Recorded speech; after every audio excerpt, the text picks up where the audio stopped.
Hello hello, je suis ravie de vous retrouver dans cette nouvelle vidéo. Comme vous l'avez vu au titre, on va parler de mes favoris du moment. Voilà, les petits favoris que j'ai accumulés depuis décembre. Là, j'ai testé quelques petits trucs. Je suis désolée, aujourd'hui le soleil repart, c'est assez casse-pied, très honnêtement. On va pas se plaindre qu'on ait un petit peu de soleil. Mais du coup, voilà, au niveau de la lumière, ça risque de changer un petit peu. J'en suis désolée d'avance, j'espère que ça va le faire quand même. Ok, donc comme je vous le disais, je suis ravie de vous retrouver dans cette nouvelle vidéo. On va parler de mes favoris du moment. Ce sont des favoris qui n'étaient absolument pas dans mes favoris de l'année, parce que tout simplement c'est les favoris que j'ai testés les 2 mois derniers, on va dire. Donc je vais vous parler de tout ça, de tous les produits que j'ai testés dernièrement. C'est parti. Alors on va commencer par les soins. Donc j'ai testé un produit pour les cheveux. C'est très rare que je vous en présente sur la chaîne parce que j'en teste très rarement, pour être honnête. C'est un masque fondant hydratant à l'aloe vera de chez Christophe Robin que j'aime beaucoup, vraiment. Je l'ai testé 2-3 fois maintenant, voilà. L'odeur est assez particulière, ça sent un peu le produit pour homme je trouve, mais ça sent pas mauvais du tout. Je l'ai testé du coup en le laissant poser toute la nuit et quand on le laisse poser toute la nuit, je trouve que là par contre l'effet est vraiment visible.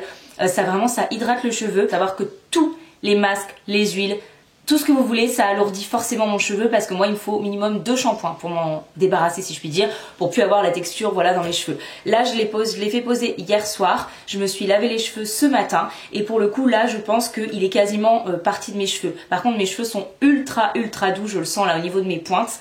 Donc voilà, c'est un masque que j'aime beaucoup. Je sais pas si je le rachèterai parce que niveau prix, Christophe Robin c'est quand même très cher. Mais c'est vrai que pour le coup, des masques que j'ai essayé jusqu'à présent, c'est le masque le plus efficace et celui qui ne reste pas entre guillemets avec un petit effet gras dans mes cheveux pendant trop longtemps, c'est-à-dire plus d'un shampoing. Voilà. Ok, je vais continuer dans les soins avec autre chose du calendrier de chez Sephora. C'est la petite lotion de chez Mario Badescu que j'ai adoré. J'ai adoré. J'utilise depuis le mois de décembre. Voilà, je l'ai quasiment terminé. Il y avait 59 ml à l'intérieur. Je l'applique matin et soir tous les jours. Voilà, donc franchement, au niveau contenance, c'est quand même pas mal. On arrive au mois de février, donc ça fait plus de 2 mois. J'ai pu la tester plus de 2 mois. Donc c'est vraiment pas mal au niveau contenance. Et franchement, j'ai adoré. Elle m'a apporté de l'hydratation et c'était visible, vraiment. J'ai vu une vraie différence avec cette lotion, donc je veux la racheter en fait. Là, il n'y a pas à tergiverser, je veux la racheter. Lotion hydratante qui a fait vraiment du bien à ma peau, j'ai adoré. Je peux pas vous dire autre chose qu'elle a hydraté ma peau. Je sentais la différence quand je la mettais et quand je la mettais pas, voilà. Ensuite, je vais vous parler d'une crème de chez Aven que la pharmacienne m'a conseillé tout simplement et que j'ai testé, que j'ai adoré. C'est la Cleanance Hydra crème apaisante qui restaure le confort cutané des peaux à imperfections irritées et desséchées par les traitements. C'est exactement ma problématique en ce moment et pour le coup, cette crème là a très bien fonctionné. Honnêtement, il y a eu un moment où ma peau ne supportait plus rien, c'était très compliqué. J'ai testé peu de choses parce que vraiment ma peau, j'ai galéré avec ma peau, vraiment. Et pour le coup, cette crème là, voilà, elle m'a pas fait d'effet secondaire à aucun moment, elle m'a pas irritée, elle a juste apaisé ma peau. À un moment où ma peau supportait à peine quand je mettais de l'eau sur mon visage, vous voyez, ma peau était vraiment à fleur de peau si je peux dire, ça se dit pas vraiment, mais elle était vraiment très irritée, très inflammée. Et cette crème là, elle apaisait vraiment. Donc pour le coup, elle porte bien son nom et je trouve que les promesses sont vraiment tenues. J'aime beaucoup cette crème et je vais la garder le temps de mon traitement, je pense. Je vais continuer avec une crème que j'ai eue dans le calendrier de l'Avent Sephora que j'ai pu tester très dernièrement, qui s'est terminée très rapidement puisque j'ai pu la tester une semaine et elle est vide. Voilà, pour être tout à fait honnête avec vous, je l'ai testé très peu. Les effets qu'elle a fait, j'ai vraiment bien aimé. C'est le Water Sleeping Mask à la lavande. C'est un masque de nuit que j'ai mis nuit et jour en sachant que je ne me maquille pas en ce moment la journée, mis à part le week-end, voilà. Mais autrement, je ne me maquille pas. Donc voilà, elle m'a pas fait graisser la peau ou quoi que ce soit, j'ai pas eu de problème avec et pour le coup, elle a vraiment hydraté ma peau également. Maintenant, est-ce qu'elle vaut son prix? Voilà, c'est pas un truc que je vais forcément racheter de ouf, vous voyez, pour moi il y a aussi bien à plus petit prix, mais elle a très bien fonctionné. Bien, moi la lavande, j'aime pas ça, j'aime pas l'odeur, c'est pas entêtant. Voilà, chanter la lavande, c'était largement supportable pour moi qui n'aime pas ça. Donc c'est pour ça que je la rachèterai pas non plus forcément, vous voyez, parce que bon, la lavande, voilà, elle est aussi bien que le sleeping mask bleu là, de la même gamme, etc. Pour moi c'est la même chose, sauf que c'est à la lavande. Donc voilà, si vous cherchez un soin à la lavande, pourquoi pas, ça fonctionne plutôt bien. Et pour terminer avec les soins, parce que comme je vous ai dit, j'en ai pas testé 150 dernièrement, étant donné que ma peau, je fais hyper attention, mais j'ai testé un soin pour le coup qui fait beaucoup parler de lui, c'est le peeling de chez The Ordinary. Vous allez vous dire waouh, t'as osé. Alors oui, j'ai osé parce que là dernièrement ma peau va un petit peu mieux parce que j'ai trouvé ce qui me causait mes allergies au niveau de la peau et mes irritations, etc. C'est qu'en plus de mes cachets, j'avais une crème qu'en fait je ne supporte pas. Je l'ai arrêtée, ça va faire 1 mois que je l'ai arrêtée. Donc ma peau commence à retrouver un semblant de vie, on va dire. Bon, alors les boutons qui vont avec sont là aussi, hein. Voilà, mon acné a repris, c'est merveilleux. Mais bon, j'ai plus la peau ultra desséchée et surtout qui me démange. Enfin voilà, j'ai plus d'allergie. Donc ça c'est déjà pas mal, hein. Voilà, on peut pas tout avoir, on va dire. Morgane a réussi à mettre la main dessus. On l'a testé toutes les deux. Moi, ça fait la 2e fois que je le teste, 1 fois par semaine. Je l'ai utilisé uniquement. Je vais vous dire déjà que je vois les bienfaits. Alors, c'est un produit qui est très très bien. C'est un produit que je rachèterai surtout pour le prix. Maintenant, je pense que c'est un produit dans la durée parce que moi, ce que je peux vous dire, c'est qu'il a fait sa fonction de peeling, c'est-à-dire que quand je l'ai appliqué hier soir par exemple, le lendemain matin, ce que je vois, c'est que mes cicatrices d'acné sont moins visibles. Donc, ce qui veut dire qu'en fait, il a tout simplement enlevé entre guillemets la couche supérieure, voilà, de mes petites peaux mortes, ce qui fait que voilà, les cicatrices sont moins visibles. Donc ça, pour ça, c'est vraiment pas mal. Maintenant, j'ai pas vu d'effet sur mes boutons d'acné. Vous voyez ce que je veux dire? Voilà, il assèche pas plus que ça, moi je trouve pas. Honnêtement, je l'aime beaucoup, je le rachèterai, il est pas facile à avoir et je pense par contre que une utilisation plus longue, je pense que vraiment au niveau des cicatrices, des effets dans la peau, vraiment il peut avoir un gros effet parce que c'est un peeling qui est très efficace. Voilà. Au niveau de l'expérience, on va dire, de l'application, ça picote un peu, c'est pas horrible pour moi en tout cas. Après, faites attention, ça dépend vraiment des peaux parce que Morgane par exemple, elle l'a testé une fois, elle l'a pas supporté. Elle a été obligée de l'enlever tout de suite. Elle a senti que ça la brûlait, que ça l'irritait et tout. Donc voilà, attention à avoir votre sensibilité, on va dire.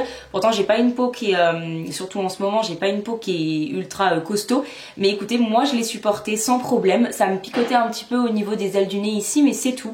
Autrement, j'ai pas eu de soucis. Je l'ai laissé la première fois uniquement 3 à 5 minutes. Je crois pas plus parce que j'avais un peu peur. Ça a très bien fonctionné. Et hier soir, je l'ai laissé 10 minutes. Ça m'a fait le même effet. J'ai pas eu d'irritation ou quoi que ce soit, ni de rougeur d'ailleurs après. Donc voilà, pour moi c'est un produit qui fonctionne très bien et que je rachèterai. Je vais le tester sur un plus long terme et je vous en reparlerai pour voir si vraiment au niveau de mes cicatrices d'acné ça m'a aidé. Voilà pour les soins, on va tout de suite passer au make-up avant la catégorie d'hiver. Alors au niveau du make-up, j'ai testé pas mal de petites choses ces derniers temps. On va commencer par quoi? Je vais commencer par le liner de chez Suva Beauty que j'ai testé, ça fait 2 mois que je le teste, je l'adore, c'est une tuerie. Voilà, on vous en a parlé pour le coup parce que Andrea les a testés depuis un peu plus longtemps que moi dans la vidéo favoris de l'année, elle disait qu'elle les adorait. Moi pour le coup j'ai pu vraiment cette fois le tester plusieurs fois et c'est pareil, je l'adore et j'attends qu'une chose, c'est de pouvoir me procurer d'autres teintes, notamment la noire parce que les liners feutres j'en ai jusque là, ça me gave et j'ai qu'une envie, c'est pouvoir appliquer mon liner de la même façon, mon liner noir je veux dire, de la même façon que j'applique celui-ci, de manière très précise, voilà. J'ai rien à dire de plus, pour moi c'est un rapport qualité-prix qui est dingue, il a quand même 10 grammes à l'intérieur, c'est énorme pour un liner, très clairement. Il vise à l'infini puisqu'il faut le réhydrater à chaque fois, donc on n'a pas peur que le liner sèche finalement puisque c'est un peu le but, donc franchement top. Top top top, j'adore ce produit. Je vais passer à la catégorie sourcils puisque j'ai testé récemment, ça fait un bon mois maintenant que je les teste, les Brow Pen de chez Anastasia Beverly Hills que j'adore, vraiment j'adore ces produits, j'adore la pointe, la couleur un peu plus foncée medium brown, je fais un peu plus attention parce que voilà ils ont tendance à plus marquer que ce que j'avais l'habitude avec le Brow Blade d'Urban Decay. Je crois que je préfère les Brow Pen pour la simple et unique raison que moi j'utilise pas l'embout crayon sourcil qu'il y a dans l'Urban Decay et du coup pour moi je perds finalement du produit. Voilà, alors que ceux-là, il y a une plus grosse contenance, donc c'est pour ça que je vais vous dire que je préfère ceux-là. Maintenant, pour moi, c'est des produits qui sont équivalents. J'adore les deux, mais voilà, les Brow Pen de chez Anastasia, ils sont vraiment top. Ils vont rester, je pense, dans ma routine sourcil pendant un très bon moment. On va passer aux poudres. J'ai testé 2 poudres très récemment, donc il faut que je vous parle. La première, c'est la Peach Perfect de chez Too Faced, que j'ai beaucoup aimé. Ça fait plusieurs fois que je la teste maintenant, et je l'adore. C'est vraiment une poudre super, qui en plus, si vous avez regardé ma vidéo, est très bonne. Voilà, elle a le goût de pêche. Donc voilà, elle est vraiment j'allais dire très bonne. Elle est vraiment très efficace, je l'aime beaucoup. Elle est très fine, donc pour le contour de l'œil c'est juste magnifique. Maintenant la seule chose que j'ai envie de lui reprocher, c'est tout simplement que elle est pas ultra matifiante, voilà. Mais c'est la seule chose que je peux lui reprocher, c'est pas la poudre la plus matifiante qui existe, mais elle est très bien pour autant. Elle est très chouette. Une poudre que j'ai testée très récemment, c'est la poudre de chez Hourglass. Je peux déjà vous donner un avis parce que clairement ce genre de... Pour moi les poudres c'est assez facile d'avoir un avis dessus. Elle est très bien, elle est très fine, la couleur est très bonne puisque c'est translucente mais c'est pas trop blanc. La chose que je lui reproche moi c'est qu'elle est trop asséchante. Voilà, elle est très asséchante. Au niveau de mon contour de l'œil qui pour le coup lui ne bouge pas trop, hein, malgré mes traitements pour l'acné, j'ai à peu près toujours les mêmes produits qui fonctionnent très bien. Pour le coup elle m'a asséché de fou le contour de l'œil, ça a fait filer mon anti-cerne et du coup la poudre dans les plis c'était un truc de ouf. C'est quelque chose que je n'aime pas dans une poudre. Je vous dirai en barre d'infos au niveau de la matité ce que j'en ai pensé, mais voilà, je sais que je vais pas forcément l'aimer parce que elle est trop asséchante pour moi. On va passer à un produit que j'ai adoré, c'est un produit de chez Beauty Bay et c'est le blush notamment. Je crois que c'est l'un des produits que j'ai préféré clairement de la vidéo. C'est le blush Peachy que j'ai encore mis aujourd'hui pour ce make-up et vraiment voilà, j'adore ce blush. Au niveau de la pigmentation il est très pigmenté, mais par contre il est ultra modulable dans le sens où il se fond mais très facilement à la peau. Du coup même si vous en avez un peu trop mis, il suffit de retravailler légèrement avec un pinceau et il se fond tout de suite à la peau. Donc c'est vraiment un produit que moi personnellement j'adore, que je vais réutiliser et réutiliser. Vous n'avez pas fini de voir ce blush je pense sur ma chaîne. Je continue chez Beauty Bay. Je vais vous reparler du coup du crayon Peacock que j'ai vraiment adoré utiliser. Il est très bien, il est gras, il m'a pas fait pleurer quand je l'ai mis en muqueuse. La couleur est très belle, elle reste bien en muqueuse. C'est vraiment des crayons qui sont très bons. Donc si vous avez envie de crayons pour les yeux, n'hésitez pas, penchez-vous sur ceux de chez Beauty Bay, ils sont vraiment super. Allez, je vais continuer chez Beauty Bay, je vais vous parler du coup des fards liquides pour les yeux, j'en attendais beaucoup et je les aime vraiment beaucoup, ils sont vraiment top. La teinte que j'ai préférée c'est la teinte Moonstone parce que l'effet paillette est vraiment présent et pour moi c'est un vrai dupe de mon Stila. C'est un vrai dupe de mon Stila qui est la teinte Diamond Dust, donc clairement je rachèterai plus ce genre de teinte chez Stila, je rachèterai uniquement chez Beauty Bay parce que pour moi c'est aussi bien, si ce n'est mieux et surtout pour moins cher. Pour le coup celui-là, au revoir, je le rachèterai pas, celui-là est vraiment top. Maintenant pour la teinte fluorite, vous savez que j'ai une teinte de chez Stila, j'ai la teinte 6 Sirène de chez Stila et pour le coup c'est deux teintes qui se ressemblent sur le papier on va dire, mais dans les faits celle-ci a moins de reflets. Voilà, elle a moins de reflets que celle du Stila. Donc voilà, celle-ci j'ai été un peu moins transcendée. Cela dit la texture est très fine, ça s'applique à merveille donc c'est super chouette. Je vous l'avais déjà dit dans ma vidéo de chez Beauty Bay mais voilà, je les retesterai avec vous en vidéo parce que vraiment c'est des produits qui valent le coup. Donc si vous avez l'occasion de tester ces produits là, n'hésitez pas. Ok, je vais repartir sur un flop et c'est un mascara. C'est le mascara de chez Pat McGrath. C'est le Fetish Haze Mascara. Qu'est-ce que je lui reproche, c'est que c'est très bizarre mais il sèche pas. Ce qui fait que les cils finissent par se coller entre eux. Je suis obligée de les rebrosser derrière. Enfin, très bizarre ce mascara. J'ai pas trop compris. Je vous avoue que j'ai pas compris le concept. Je vais continuer de l'utiliser tout simplement parce que voilà, je veux continuer mon test. Mais pour l'instant, c'est vraiment un flop. Voilà, donc si jamais je change d'avis, mais je ne pense pas, je vous en reparlerai. Mais pour l'instant, c'est vraiment un flop ce mascara. Je vais vous parler du seul produit lèvres de cette vidéo et c'est un gloss de chez Anastasia. En fait c'est pas ce gloss là particulièrement, j'ai 4 teintes que j'adore. Des glosses que j'ai acheté pendant le Black Friday au mois de novembre, donc ça fait 2-3 mois que je les teste maintenant et je les adore. Au niveau de la texture, j'en ai parlé dans la vidéo des favoris de l'année, c'est pas ma texture préférée de tous les temps. C'est un peu ce que je dis à chaque fois avec les produits lèvres de chez Anastasia. C'est un très bon gloss mais ils sont légèrement collants, en tout cas plus collants que les Lime Crime. Et pour le coup ce que j'adore chez eux, comme dans tous les produits lèvres Anastasia, c'est les teintes et les reflets. Les teintes sont sublimes, vraiment elles sont magnifiques, les micro paillettes, c'est trop beau. Vraiment Anastasia pour les teintes et les reflets, c'est vraiment la meilleure pour moi au niveau lèvres. Par contre au niveau texture c'est à revoir. Que ce soit pour les liquides lipstick que j'adore, mais encore une fois pareil pour les teintes plus que pour la texture que je trouve pas ouf non plus. Et bah c'est pareil pour les glosses. La texture elle est vraiment pas mal, je les porte et j'ai pas de soucis, mais c'est vrai que voilà, c'est pas ma texture préférée. Par contre au niveau des teintes c'est juste magnifique, vraiment. Je vais vous parler d'une palette que vous voyez régulièrement sur ma chaîne ces derniers temps, c'est la Norvina volume 4 que j'adore. C'est une palette que j'ai eu la chance de gagner lors d'un concours. C'est une palette que je trouve magnifique, elle a des textures différentes, les fards sont ultra pigmentés, elle est juste trop belle cette palette, je l'adore. Je serais vraiment passée à côté de quelque chose si je l'avais pas eu, je la trouve géniale. Je suis ultra surprise de la pigmentation parce que pour le coup les Norvina, je ne m'y attendais pas, les palettes les plus pigmentées que j'ai pu tester, plus que les Anastasia classiques, c'est pour vous dire. Et ce que j'adore par-dessus tout, c'est que c'est pas parce qu'on a une forte pigmentation que les fards sont impossibles à estomper, pas du tout. On a de la pigmentation et en plus ça s'estompe très bien. Cette palette fait vraiment partie au niveau en tout cas de la texture des fards d'une des meilleures palettes de ma collection. Clairement elle est géniale. Je vais continuer dans les produits pour les yeux pour vous présenter un mascara. C'est le mascara de chez Fenty Beauty que j'ai pu tester en miniature qui est quasiment terminé. C'est un mascara qui apporte beaucoup de longueur, c'est pas forcément ce que moi je recherche d'habitude mais la longueur est tellement belle que voilà, j'ai vraiment adoré ce mascara et c'est même un mascara que je pourrais racheter. Pour terminer avec les produits make-up, on va passer après à la catégorie d'hiver. Je vais vous parler de Look of Magic de chez Beauty Bay que j'ai trop adoré, trop adoré. Cette palette est juste une dinguerie. On va passer très vite parce que tout simplement vous la verrez plus énormément sur ma chaîne puisque apparemment elle a été discontinuée par Beauty Bay. En tout cas c'est l'impression que j'ai. J'espère que je me trompe, j'espère que cette palette va revenir en stock parce que pour l'instant elle est out of stock. Je vous avoue que je suis dégoûtée parce que vraiment j'avais prévu de vous faire plein de make-up avec. Plus généralement pour un premier test de palette Beauty Bay, c'est vraiment une palette qui est génialissime. Je vais très clairement craquer pour d'autres palettes de chez Beauty Bay parce qu'elles sont juste géniales et le prix est juste mais waouh, hallucinant. Donc voilà, clairement n'hésitez pas si vous avez une harmonie de teinte chez Beauty Bay qui vous tente, craquer parce que vraiment la qualité des fards est juste dingue. Comme je le disais dans la vidéo test que je vous mets dans le petit juste là ou juste là, je ne sais jamais, c'est des fards qui sont les fards irisés sont juste dingues, vraiment la pigmentation est waouh, elle est magnifique même au pinceau. Et au niveau des fards mat, la pigmentation est aussi ultra présente.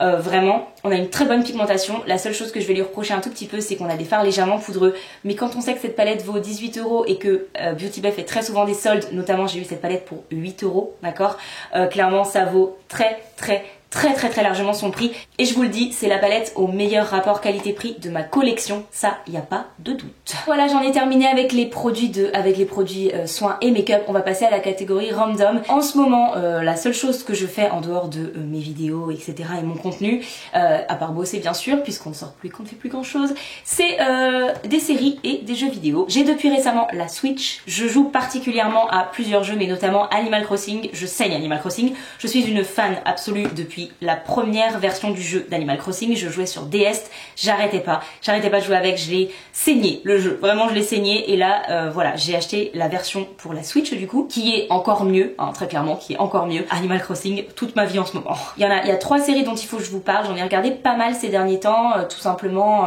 pendant que je faisais mon montage ou juste avant d'aller dormir, voilà, j'ai regardé des séries.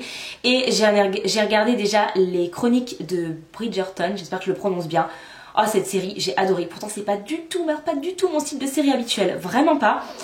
Tout ce qui est série d'époque, série d'histoire d'amour, de machin, c'est pas trop mon délire. Moi, je suis pas trop dans ce truc-là.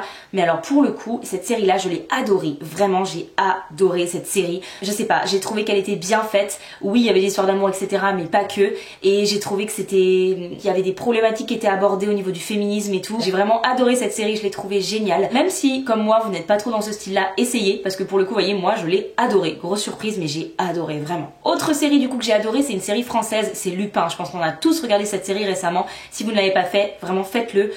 Je suis presque anti-film et séries françaises. Je vous en présente quasiment jamais. Là, il y en a eu quelques-unes récemment grâce à Netflix qui sont sorties du lot. C'est très rare que j'aime une série française et celle-là, elle est vraiment géniale. D'ailleurs, je crois qu'elle a été top 3 ou top 10, je sais plus, aux États-Unis.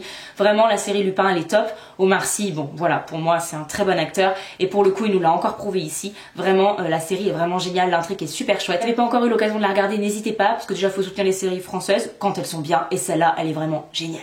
Autre série que j'ai adorée, mais je sais qu'elle a fait pas mal polémique, c'est la série sur les Wings, le remake là avec Netflix, qui s'appelle Destin, la saga Wings.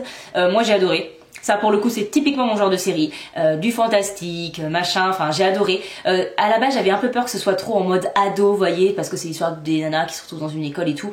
Franchement moi j'ai trouvé ça vraiment cool, j'ai trouvé l'intrigue vraiment sympa, j'ai trouvé que les personnages étaient toutes différentes, qu'elles avaient toutes leur personnalité. Vraiment j'ai vraiment bien aimé cette série et j'attends la saison 2 avec impatience si elle sort, parce qu'apparemment ceux qui étaient fans des Wings de base, ce qui n'est pas mon cas, j'ai jamais regardé des dessins animés, apparemment n'étaient pas contents parce que les personnages n'étaient pas exactement les mêmes, etc. Bon, voilà, ça s'entend aussi, faut le comprendre, mais pour quelqu'un qui n'a jamais regardé le dessin animé, la série en tout cas, elle est vachement bien, moi j'ai adoré. Dernière série, celle que je regarde en ce moment, c'est la saison 4 de Crazy Ex-Girlfriend. Je vous ai déjà parlé de cette série dans mes favoris, j'adore cette série, c'est loufoque, c'est barré, c'est drôle, vraiment, cette série, moi je l'adore, je la trouve géniale. Pour être honnête, la saison 4 c'est la dernière saison, j'en suis à la moitié je vais dire, je suis un peu moins transcendée que les 3 premières saisons. Bon voilà, elle est avocate et elle a des problèmes psy très clairement et elle va poursuivre son ex qu'elle n'a pas vu depuis des années dans une ville parce qu'elle veut tout changer de boulot, etc. Enfin bref, ça part en cacahuète totale, c'est très drôle, c'est très décalé et c'est exagéré, voilà, c'est vraiment c'est vraiment très exagéré, mais c'est ultra drôle. On parle aussi de sujets que je trouve géniaux, on parle un peu du girl power, voilà. On parle aussi également des maladies mentales, on parle de plein de choses, mais toujours de manière très décalée, très drôle. Et je pense que pour ceux qui vivent malheureusement ces maladies-là, etc., ça permet peut-être aussi de... Vous voyez, je pense, enfin, c'est pas mon cas, du moins pas avéré pour le moment, mais en tout cas, je pense que pour ceux malheureusement qui ont ces diagnostics-là, je pense que ça peut aussi permettre des fois de se dire, pour un peu dédramatiser, je trouve, la situation. En tout cas, moi, je l'ai vécu comme ça. Cette série est juste géniale, je l'adore. Et voilà pour cette vidéo de favoris, j'espère vraiment que ça vous a plu. Si vous aussi, vous avez des favoris en ce moment, vous me les mettez en commentaire, hein. Voilà, on partage. N'hésitez pas à me dire si vous avez testé certains produits de la vidéo, est-ce que vous en avez pensé, est-ce que c'est dans vos tops ou vos flops. Voilà, nous on se retrouve samedi prochain pour une nouvelle vidéo. Si c'est pas encore fait, n'hésitez pas à vous abonner et pour me soutenir, à liker la vidéo. Donc je vous dis à samedi.